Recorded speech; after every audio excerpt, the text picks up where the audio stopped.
Assalamualaikum warahmatullahi wabarakatuh.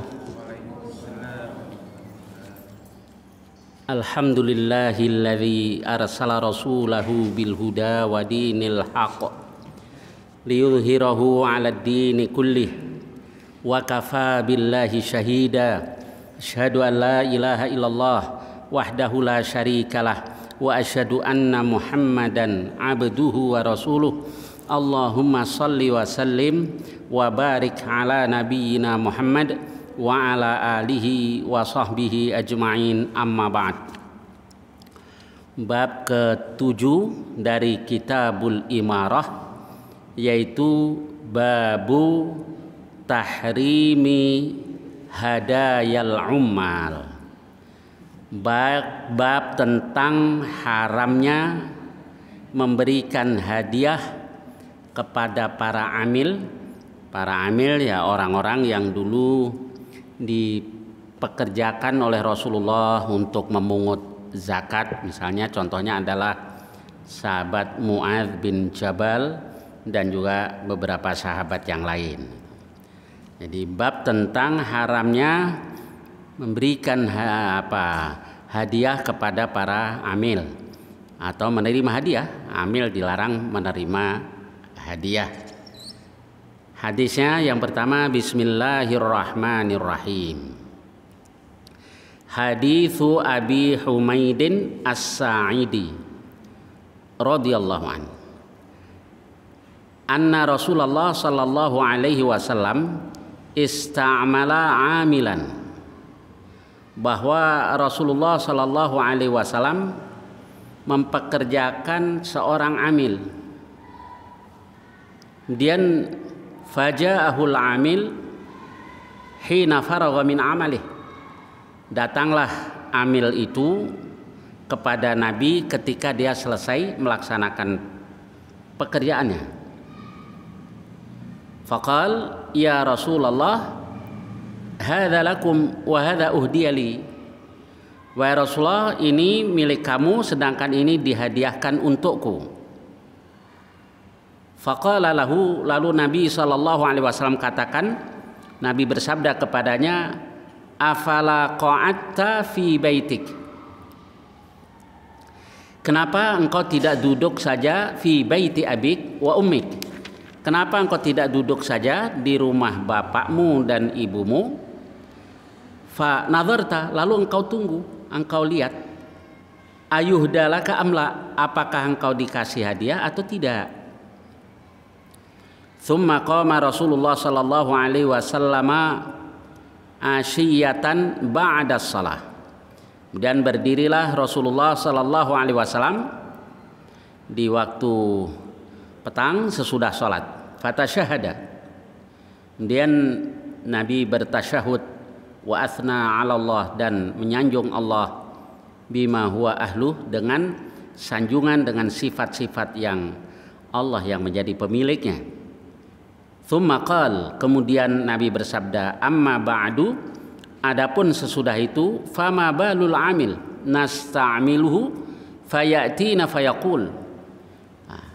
Kenapa ini seorang amil kami pekerjakan dia, lalu dia datang kepada kami, lalu dia katakan hadza min amalikum wa hadza uhdiyali. Afala qa'ada fi baiti abih wa ummih. Kenapa dia tidak duduk saja di rumah bapaknya atau di rumah ibunya? Fanadhara, lalu dia lihat, dia tunggu, hal yuhdalahu amla, apakah diberikan hadiah kepadanya atau tidak? Fawalladzi nafsu Muhammadin biyadih, demi Allah yang jiwa Muhammad ada di tangannya, la yaghullu ahadukum minha syai'an, tidaklah salah seorang dari kamu ghulul, sebagaimana yang sudah kita bahas pada kajian-kajian yang lalu. Gulul, apa ya kalau bahasa kita? Nilep. Nah, orang Jawa bilang ngentit gitu ya. Mengambil sebagian. Mengambil sebagian darinya. Illa ja'a bihi yaumal qiyamah. Melainkan dia akan datang dengan membawanya di hari kiamat.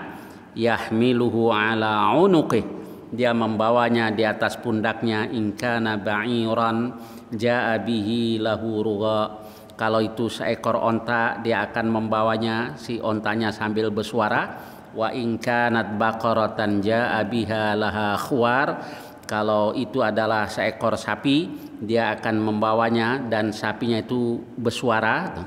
Wa in kanat syatan jaa biha tayar, kalau itu seekor kambing dia akan datang dengan membawanya dalam keadaan dia mengembek. Faqad ballagtu, sungguh aku telah menyampaikan. Tsumma rafa'a Rasulullah sallallahu alaihi wasallam yadahu, kemudian Rasul mengangkat tangannya. Hatta inna lanangduru ila ufrati ibtai, hingga kami melihat ke warna putih kedua ketiaknya. Baik, kita lihat lagi dari awal. Nah, jadi Nabi sallallahu alaihi wasallam mempekerjakan seorang lelaki. Nah, orang ini namanya Abdullah bin Al-Lutbiyah. Abdullah bin Al-Lutbiyah disuruh memungut zakat. Pulang dia serahkan zakat. Lalu Nabi, kalau di riwayat yang lain dijelaskan, Nabi suruh orang yang tukang ngitung lah, al-muhasib. Hasibah, coba hitung. Dan begitu lagi dihitung, si Ibnul Lutbiyah tadi katakan, nah kalau ini buat kamu, kalau ini orang hadiahkan kepada saya. Nah itulah kemudian dia laporkan kepada Rasulullah Shallallahu Alaihi Wasallam. Begitu dilaporkan kepada Rasulullah SAW, Nabi Shallallahu Alaihi Wasallam katakan kepada si Ibnul Lutbiyah itu, katanya, afala qa'atta fi baiti abika wa ummik, kenapa engkau tidak duduk saja di rumah bapakmu dan ibumu? Fanadharta, lalu engkau lihat, ayuhdalaka amla, apakah dihadiahkan kepada engkau atau tidak. Maksudnya kalau benar-benar itu hadiah, bukan kapasitasmu sebagai amil, sebagai pemungut zakat, ya engkau nggak pungut zakat pun akan dibawa ke tempat engkau. Ini apa? Hadiah tadi, duduk di rumah bapak dan ibumu, engkau tunggu apakah engkau dikasih hadiah atau tidak.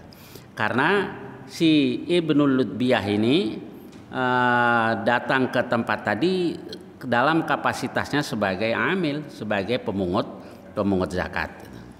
Kemudian lalu Rasulullah SAW berdiri berkhutbah. Di atas syahud dia menyanjung Allah dengan sanjungan yang layak bagi Allah. Kemudian Nabi katakan, amma ba'du fama balul amil, dan seterusnya itu. Kenapa ini al-amil yang kami pekerjaan, dia datang, yang kami pekerjakan dia, lalu dia datang kepada kami, dia katakan hadza min amalikum wa hadza uhdiyali, ini min amalikum, yang termasuk apa amal kamu, yakni ini bagian kamu. Kemudian wa hadza uhdiyali, kalau ini dihadiahkan kepadaku. Kemudian Nabi katakan afala qa'ada fi baiti abi, kenapa dia tidak duduk saja di rumah bapaknya kalau memang itu hadiah, lalu atau rumah ibunya, lalu dia tunggu dikasih nggak dia hadiah, dan seterusnya.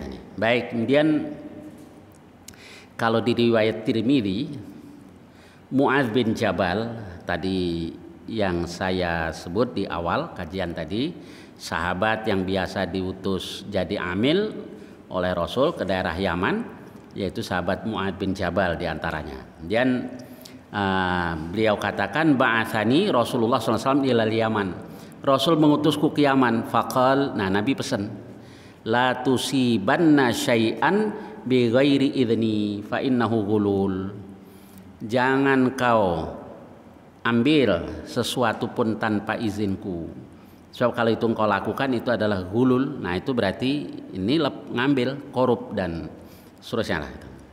Jadi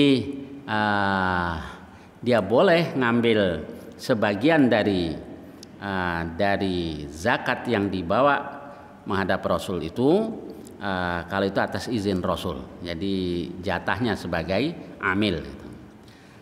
Baik, kemudian kita lanjutkan bab berikutnya. Babu wujubi ta'atil umara fi ghairi ma'siyatin wa tahrimiha fil ma'siyah. Bab tentang wajibnya taat kepada umara dalam hal selain maksiat, selain dosa. Wa tahrimiha, dan haramnya taat kepada umara fil ma'siyah, dalam hal maksiat. Jadi wajib taat kepada umara, syaratnya bukan dalam hal yang maksiat, bukan satu dosa. Tapi kalau masuk dalam kelompok maksiat, nah ini diharamkan. Nah, kayak di hadis lain, di hadis riwayat Bukhari itu Nabi katakan la ta'ata li makhluqin fi ma'siyatil khaliq. Tidak boleh taat kepada makhluk dalam hal yang mendurhakai Khalik. Jadi ketaatan kita kepada selain Allah itu ada batas-batasnya. Batasannya dalam hal yang tidak mendurhakai Allah, tidak mendurhakai Allah. Kayak taat itu misalnya taat kepada Rasul, taat kepada Rasul. Nah, kenapa kita taat Rasul? Allah yang suruh. Allah yang suruh. Apa? Man mayyuti'ir Rasul, barang siapa mentaati Rasul faqad ata Allah. Berarti dia telah mentaati Allah. Jadi taat kepada Rasul itu atas perintah Allah. Yang sebetulnya ta'ah itu bagian dari ibadah. Maka ibadah itu maknanya az-zullu wal khudu' wa ta'ah. Merendahkan diri, tunduk, patuh, taat. Nah, karena ta'ah itu adalah satu unsur ibadah, pada dasarnya tidak boleh ditujukan kepada selain Allah, kecuali Allah yang suruh. Kayak taat kepada Rasul, Allah yang suruh. Taat kepada Rasul, kepada ulil amri, Allah juga yang suruh, tapi dalam hal yang tidak maksiat. Nah, baik, ayat Al-Quran yang berkenaan dengan ini, yang pertama surah An-Nisa ayat 59, A'udzu billahi minasyaitonir rajim, ati'ullah, taatilah Allah, wa ati'ur rasul, dan taatilah Rasul, wa ulil amri minkum. Kenapa tidak wa ati'ur rasul? Jadi beda ya, taatnya kepada Allah, pada Rasul, dengan taatnya kepada ulil amri. Kalau Rasul nggak mungkin Rasul menyuruh yang maksiat. Kalau ulil amri bisa menyuruh yang baik, bisa juga menyuruh yang maksiat. Nah, kalau nyuruh yang maksiat nggak boleh kita durhaka kepada Allah. La ta'ata li makhluqin fi maksiatil khaliq. Yang kedua, ulil amri yang mana ini yang ditaati? Wa ulil amri minkum, sama Muslim.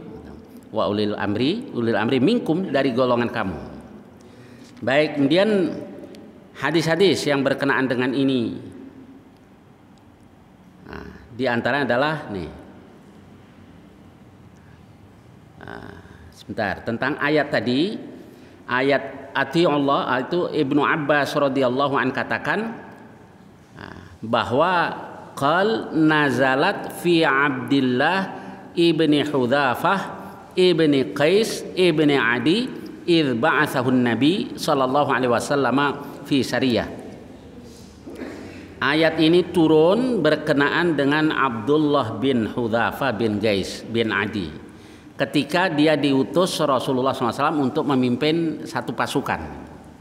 Nah, lebih jelasnya nanti di riwayat berikutnya, saya bacakan hadis berikutnya 1204. Hadits Abi Hurairah radhiyallahu anna Rasulullah sallallahu alaihi wasallam qala man ata'ani faqad ata'a Allah.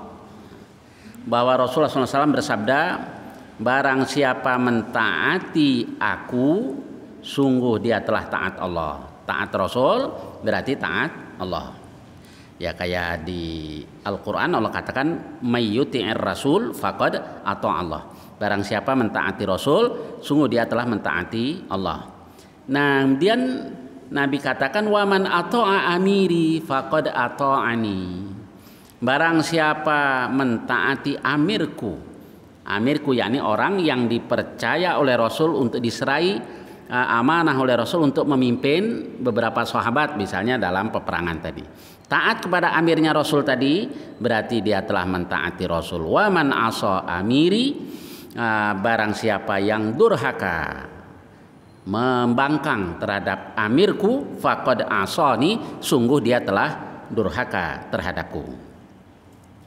Lanjutannya hadits Abdullah bin Umar radhiyallahu anhuma. Jadi kalau tadi dari Abu Hurairah, sekarang dari Abdullah bin Umar anin Nabi sallallahu alaihi wasallam qal as-sam'u wa ta'atu 'alal mar'il muslim fima ahabba wa kariha. Dengar dan taat kepada seorang muslim wajib atas seorang muslim fima ahabba wa kariha, dalam hal yang dia suka atau tidak suka. Pokoknya wajib taat kepada ulil amri tadi, dia senang atau tidak senang. Malam yu'mar bi ma'asiyah, selama dia tidak disuruh yang maksiat. Nah, ini nggak boleh taat. Fa idza umira, kalau dia disuruh melakukan yang maksiat, fa idza umira bi ma'siyatin fala sam'a wala ta'ah, tidak ada dengar, tidak ada taat. Ini kalau disuruh melakukan maksiat, hal yang dosa-dosa. Baik, apa hadis berikutnya? Hadits Aliin radhiyallahu anhu. Hadis Ali radhiyallahu anhu. Qal, dia katakan ba'atsan nabiyyu sallallahu alaihi wasallam sariyah. Nabi mengutus satu sariyah, satu pasukan lah itu. Kalau sariyah itu kalau dulu ya sekitar 300 sampai 400 orang. Apa ini ya kalau sekarang istilahnya di ketenteraan ini, itu di zaman Nabi disebut sariyah, itu sekitar 300 sampai apa ya? Nggak tahu deh, yang Pak Haji mungkin tahu. Batalion kali ya. Nah, ini Nabi mengutus seseorang untuk memimpin itu. Wa amara alaihim rajulan minal ansar. Nabi wa amara alaihim rajulan minal ansar. Nabi suruh memimpin mereka. Nabi perintahkan seorang lelaki dari kaum Ansar untuk memimpin mereka. Wa amarahum ayyuti'u. Nabi perintahkan mereka untuk mentaati amir ini. Faghadiba alaihim. Lalu karena satu sebab si amir ini marah terhadap mereka. Terjadi inilah bersih tegang antara amirnya dengan pasukannya tadi. Waqal, dan dia katakan, alaisa qad amara an-nabiy sallallahu alaihi wasallam an tuti'uni, bukankah Nabi sallallahu alaihi wasallam perintahkan kamu untuk taat kepadaku? Qalu bala, mereka katakan ya benar. Qal qad azamtu alaikum lama jama'tum hataban wa auqadtum naran. Saya suruh kamu mengumpulkan kayu bakar, lalu kamu nyalakan api. Tsumma dakhaltum fiha. Kemudian kamu masuk ke api itu. Suruh kumpulin kayu bakar, disuruh menyalakan kayu bakar tadi, lalu mereka kumpulkan fajama'u hataban fauqadu. Mereka pun mengumpulkan kayu bakar fauqadu, lalu mereka nyalakan.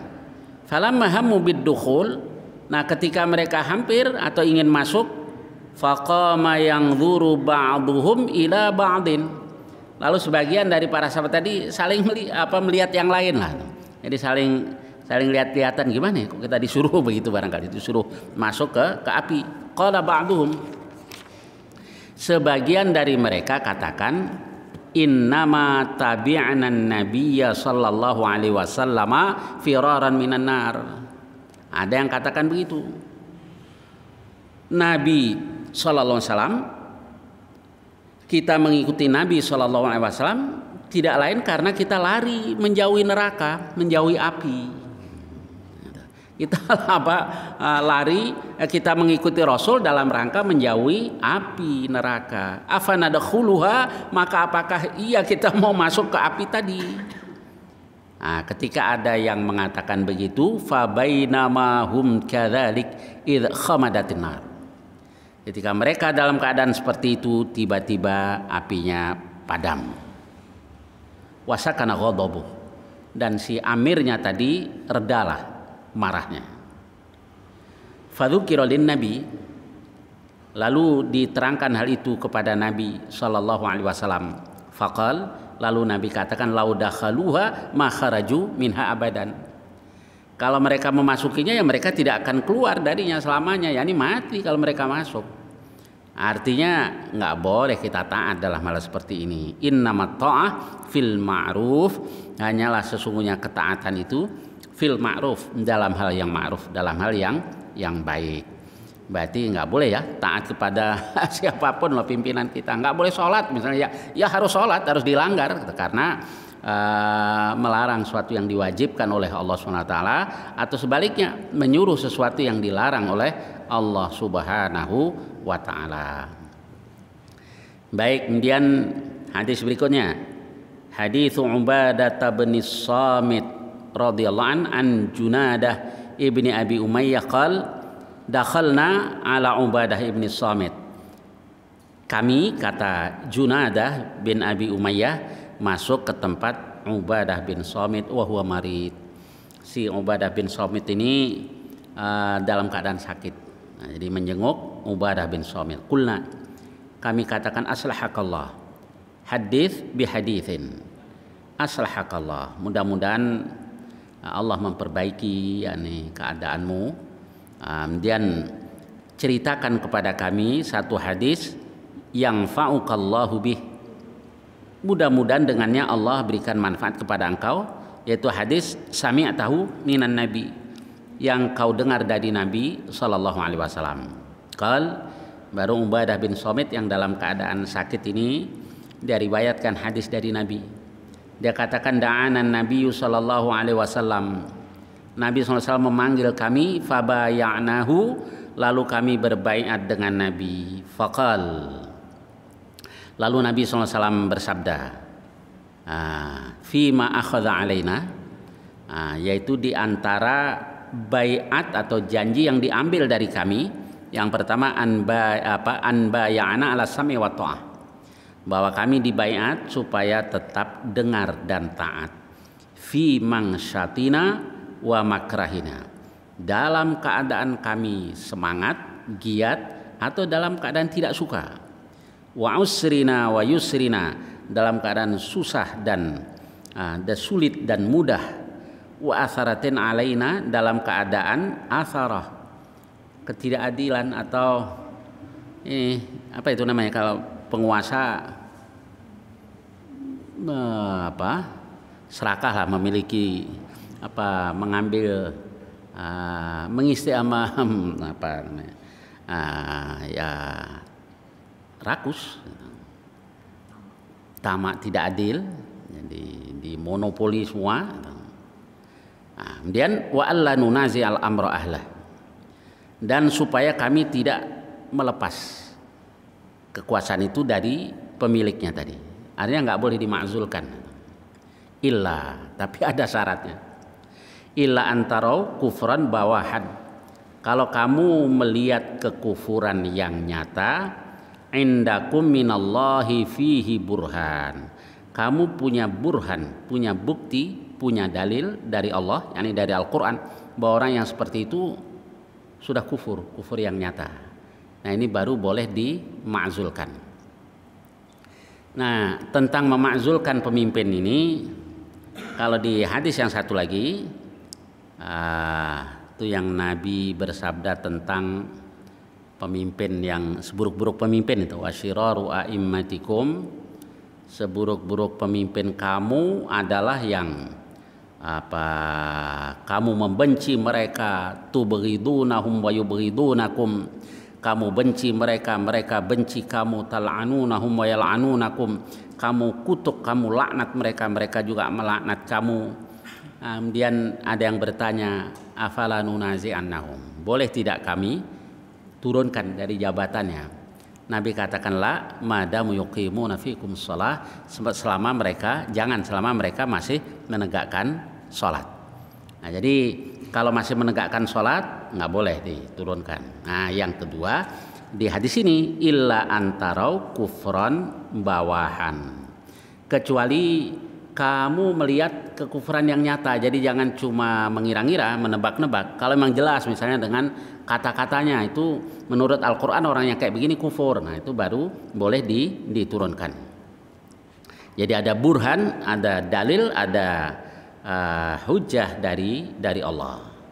Ini apa ini ya contohnya? Ya misalnya orang mengatakan saya keluar dari Islam, nah berarti ada kufur yang nyata. Atau mengatakan sesuatu yang menurut Al-Quran sudah kufur. Saya nggak percaya dengan sorga, nggak percaya dengan neraka, misalnya kan terang-terangan dia ngomong itu, ya jelas itu kufur, boleh dimakzulkan. Jadi ada kufrun bawah kekufuran yang nyata, atau dengan tindakannya lah, dengan tindakannya yang menunjukkan bahwa dia itu kufur. Nah, jadi baik. Dan bagaimana ini kalau waktu dipilih muslim mukmin, di tengah jalan dia kufur, ada tanda-tanda kekufuran yang nyata. Ini kalau Imam Nawawi mengutip perkataan Al-Qadhi Iyad dalam Syarah Nawawi. Al-Qadhi Iyad katakan ajma'al ulama, para ulama sepakat ala annal imamata la tun'aqadu li kafir. Satu, bahwa berdasarkan hadis itu para ulama sepakat bahwa imamah kepemimpinan nggak boleh diberikan kepada orang kafir. Jadi semua di sini apa letaknya, umat Islam itu dilarang memilih pemimpin yang kafir, dan ayatnya jelas lah. Ayatnya jelas. Jadi nggak usah pelintir-pelintir lagi. Ada yang dirubah ya sekarang ya. Nggak boleh mengangkat orang kafir sebagai sahabat karib, kalau nggak salah itu ya tulisannya. Mau diartikan begitu juga tetap saja nggak boleh. Itu nanti pakai mafhum aulawi. Kalau sebagai sahabat karib saja tidak boleh, haram, apalagi diangkat sebagai pemimpin. Jadi kalau dalam Islam itu sahabat karib, sahabat dekat, bitonah nggak boleh. Apalagi diangkat sebagai pemimpin. Nah sekarang yang kedua, wa ala annahu law tara alaihil kufru in azal. Kalau terjadi di tengah jalan, tadinya muslim lalu dia melakukan kekufuran in azal, berarti dia harus turun atau boleh diturunkan. Nah ini pengertian dari hadis tadi, illa antarau kufran bawahan, kecuali kalau kamu melihat kekufuran yang jelas. Indakum minallahi fihi burhan, kamu memiliki burhan, dalil dari Allah, yakni dari Al-Quran tentang orang itu. Jadi dua tadi, seorang pemimpin boleh dimakzulkan. Satu, kalau sudah tidak menegakkan sholat. Yang kedua, kalau ada tanda-tanda kekufuran yang nyata. Baik, bab berikutnya, babul amri bil wafa'i bi bai'atil khulafa al awal fal awal. Bab perintah menunaikan bai'at, memenuhi bai'atnya, menepati bai'atnya terhadap para khalifah yang pertama lalu yang pertama. Yakni kalau sudah mengangkat membaiat seorang khalifah, ya jangan mengangkat khalifah tandingan. Hadits Abi Hurairah radhiyallahu anin Nabi sallallahu alaihi wasallam qala, Nabi bersabda, kanat banu Israil tasusuhum al-anbiya. Adalah Bani Israel itu dipimpin oleh para nabi. Banyak Bani Israel itu dianugerahi oleh Allah banyak nabinya. Bahkan nabi-nabi yang disebut di dalam Al-Quran sesudah Israel atau sesudah Nabi Yakub alaihissalam itu semuanya dari keturunan Nabi Yakub. Bani Israel kan Bani Yakub. Kecuali nabi yang terakhir yaitu Muhammad Rasulullah Sallallahu Alaihi Wasallam. Jadi Bani Israel dipimpin oleh para nabi. Tapi ya ada nabi-nabi yang mereka bunuh, yang yaqtulunan nabiyyina bighairil haq, membunuh para nabi dengan cara yang tidak hak. Nah, kalau para mufassir katakan bahwa yang dibunuh diantaranya ya Nabi Zakaria, Nabi Yahya, atau nabi yang nggak disebut di Quran lah, kayak nabi di hadis juga Nabi Samuel, itu juga termasuk nabi-nabi yang dibunuh oleh Bani Israel. Jadi dimuliakan sudah Bani Israel dulu. Wa anni faddaltukum 'alal 'alamin, dan aku telah lebihkan kamu di atas seluruh alam. Baik, kemudian kullama halaka nabiyyun khalafahu nabi. Setiap kali seorang nabi wafat, maka digantikan oleh seorang nabi yang lain. Wa innahu la nabiyya ba'di, dan sesungguhnya tidak ada nabi sesudahku. Kan jelas ya. Nah, maka kalau orang katakan la nabiyya ba'dah, Allah yang jelaskan bahwa tidak ada nabi sesudahku. La nabiyya ba'di. Nah, baik, kemudian di Quran Allah sebut wa khataman nabiyyin, penutup para nabi. Nah, ini orang yang ngaku ada nabi sudah rasul katakan enggak. Khatam itu cincin. Ya, cincin itu perhiasan. Jadi Muhammad itu adalah khatamun nabiyyin, cincinnya para nabi, artinya perhiasan para nabi. Jadi nabi yang the best adalah Muhammad Rasulullah SAW. Nah, ini apa memang kalau nggak tahu bahasa Arab enggak kayaknya ya, tahulah bahasa Arab, cuma sengaja diplesetin. Kalau dalam bahasa Arab khatam, cincin dinamakan khatam karena dia segel. Khotaman kan menutup, menyegel. Khotamallahu ala qulubihim. Allah khotama, Allah tutup, Allah segel, Allah lak hati mereka. Jadi khatam itu artinya segel, ring. Nah, karena dia fungsinya sebagai ring tadi, maka dinamakan khatam. Iya, bahwa cincin itu perhiasan, iya, tapi kata khatam bukan dalam arti itu. Khatamnya segel. Kalau perhiasan mah baju itu yang jelas disebut oleh Allah sebagai zinah. Khudhu zinatakum, kenakan zinah perhiasan kamu di setiap masjid. Jadi itu menunjukkan bahwa salah satu fungsi pakaian itu sebagai zinah, sebagai perhiasan. Baik, jadi jelaslah wa innahu la nabiyya ba'di. Berarti kalau ada yang ngaku ada nabi sesudah Muhammad Rasulullah Sallallahu Alaihi Wasallam, ya terserah hak dia, tapi jangan ngaku Islam gitu. Karena dalam Islam nabi yang terakhir adalah Muhammad Rasulullah Sallallahu Alaihi Wasallam. Baik, lanjutannya wa sayakunu khulafa, dan akan ada para khalifah, para pengganti, fayakthurun, lalu mereka banyak. Qalu fama ta'muruna, apa yang kau perintahkan kepada kami ya Rasul? Qal fu, tunaikan, bi bai'atil awal fal awal, dengan bai'at yang pertama, lalu yang pertama, a'tuhum haqqahum, berikan kepada mereka hak mereka. Apa hak mereka? Untuk ditaati. Fa innallaha sa'iluhum amma stara'ahum. Nah, Allah nanti yang akan bertanya, meminta pertanggungjawaban tentang kepemimpinan yang diberikan kepada mereka. Baik, saya lanjutkan. Dan hadis berikutnya, hadis Ibnu Mas'udin radhiyallahu anin Nabi sallallahu alaihi wasallam qala satakunu atharatun wa umurun tunkirunaha, akan ada dari ketidakadilan, monopoli, dan perkara-perkara yang kamu ingkari, yakni perkara yang mungkar, yang tidak baik, yang dilarang. Qalu ya Rasulullah fama ta'muruna, wahai Rasulullah, lalu apa yang kau perintahkan kepada kami? Qal, Nabi katakan, tu'addunal haqqa alladzi 'alaikum, kamu tunaikan hak atau kewajiban yang ada pada kamu, yakni kewajibanmu. Kamu beri. Jadi kalau hak dalam Islam, dalam bahasa Arab, kadang-kadang yang dimaksud hak seperti dalam bahasa Indonesia, tapi kadang-kadang hak maksudnya kewajiban. Nah, kalau dalam bahasa kan beda ya, hak dan kewajiban. Contohnya di hadis yang hakul muslim alal muslimi situn, hak seorang muslim atas gitu. Nah, artinya kewajiban seorang muslim terhadap muslim yang lain itu ada situn.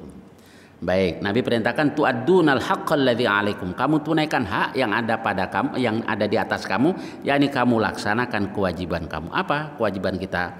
Taat dalam hal yang tidak mungkar, hal yang tidak dilarang oleh Allah. Wa tas'alunallah alladzi lakum, dan kamu minta kepada Allah yang menjadi hak atau milik kamu. Nah, ada juga yang mengartikan tas'alunallah alladzi lakum termasuk minta haknya kepada para amir atau para pemimpin tadi. Baik, saya tambahkan satu hadis lagi, bab ke-11, babul amri bis sabri inda zulmil wulah wasti'tharihim. Bab diperintah untuk sabar ketika para ulil amri zalim dan memonopoli tadi. Hadis Usaid ibni Hudair, hadis yang berasal dari Usaid bin Hudair radhiyallahu anna rajulan minal ansar qal, bahwa ada seorang lelaki dari kaum Ansar katakan, ya Rasulullah, wahai Rasulullah, ala tasta'miluni kama sta'malta fulanan, kenapa engkau tidak angkat aku sebagai amil sebagaimana engkau angkat si fulan? Qal, Nabi katakan, satalqauna ba'di atharah, nanti sudahku akan ada ketidakadilan. Nah, dalam waktu itu fasbiru, bersabarlah, hatta talqauni alal haud, hingga kamu berjumpa denganku di telaga. yakni yang sabar tadi, yang tidak melanggar aturan Allah dan Rasul, berjumpa dengan Rasulullah SAW di telaga Rasulullah SAW. Baik, sampai dengan hadis ini, insya Allah yang akan datang kita lanjutkan hadis-hadis berikutnya. Barangkali ada pertanyaan-pertanyaan tentang hadis tadi atau lainnya yang saya bisa, silakan. Tafadhalu.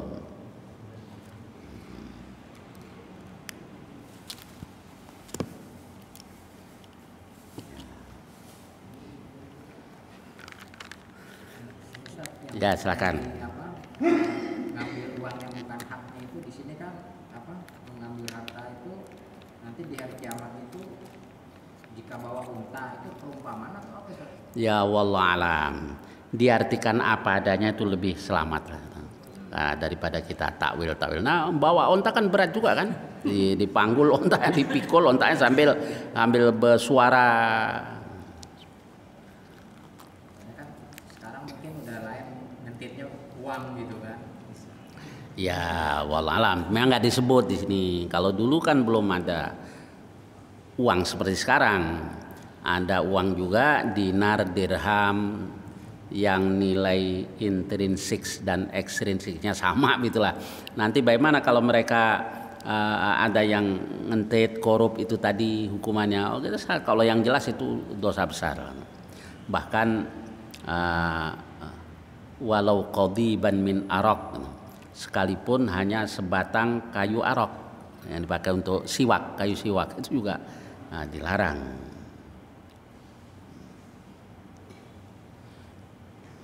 Kan ada yang Nabi katakan begitu, akan diminta pertanggungjawaban sekalipun sebatang kayu siwak.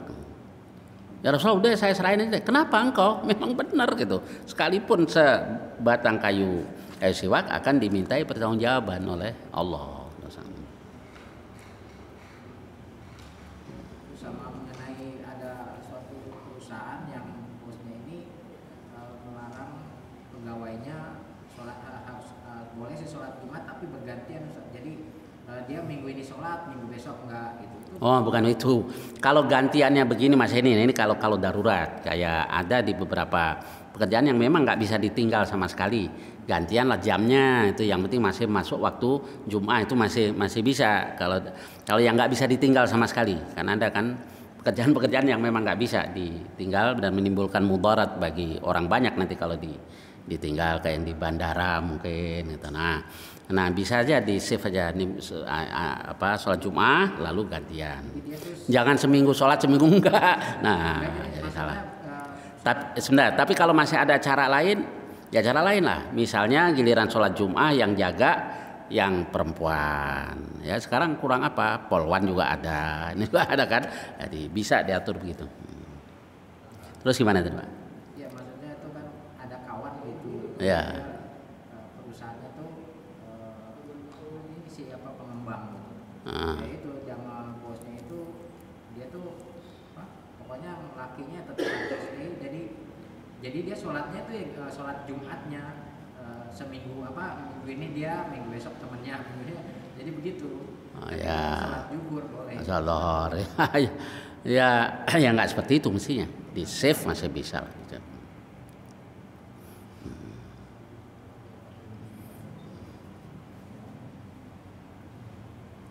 Ya silakan.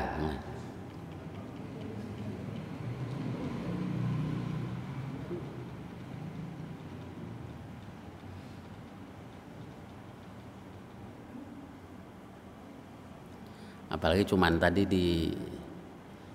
bisa kan itu ditinggal sholat Jumat dulu, nggak darurat. Fadhol, silakan baca. Dalam pemimpin ini kan memang ada beberapa daerah kan di Indonesia ini yang mayoritas Islam ini minoritas. Ya, ya, betul. Ya, betul. Di Sulawesi Utara, di Bali. Ya, ya. Tapi yang biasanya kan yang terpilih non Muslim di situ. Ya. Tapi orang Islam juga ikut milih. Ikut milih. Ya, ya, ya. Ya, begini. Oh, calonnya dari non Muslim semua itu ya. Begini di surah Ali Imran itu Allah katakan illa anta taqu minhum tuqah. Jadi mengangkat seorang kafir sebagai pemimpin itu illa anta taqu minhum tuqah. Kecuali kalau kamu menjaga diri dari mereka. Itu contohnya kalau kita kayak di RRT misalnya, kita tinggal di sana. Kemudian sekarang RRC ya. Saya masih zaman dulu RRT itu, Pak. Ya mau milih pemimpin siapa lagi? Kalau memang kondisinya, kalau bisa nggak ikut-ikut nggak ikut-ikut. Tetapi ketika ditekan dan seterusnya, nah boleh kita melakukan hal seperti itu. Illa anta taqu minhum tuqa. Tapi Allah ingatkan wa yuhadzirukumullahu nafsah. Allah juga mengingatkan kamu supaya takut terhadap Allah. Jangan sampai jadi dalam keadaan darurat saja. Yang dibolehkan itu dalam keadaan darurat. Tapi kalau bisa nyalonin ya malah bagus ya. Yang Muslim nyalonin di daerah minoritas nggak itu terpilih, nah akan lebih baik. Baik, saya kira sampai di sini mudah-mudahan banyak manfaatnya. Wassallallahu ala nabiyina Muhammad wa ala alihi wasallam. Walhamdulillahirabbil alamin. Assalamualaikum warahmatullahi wabarakatuh.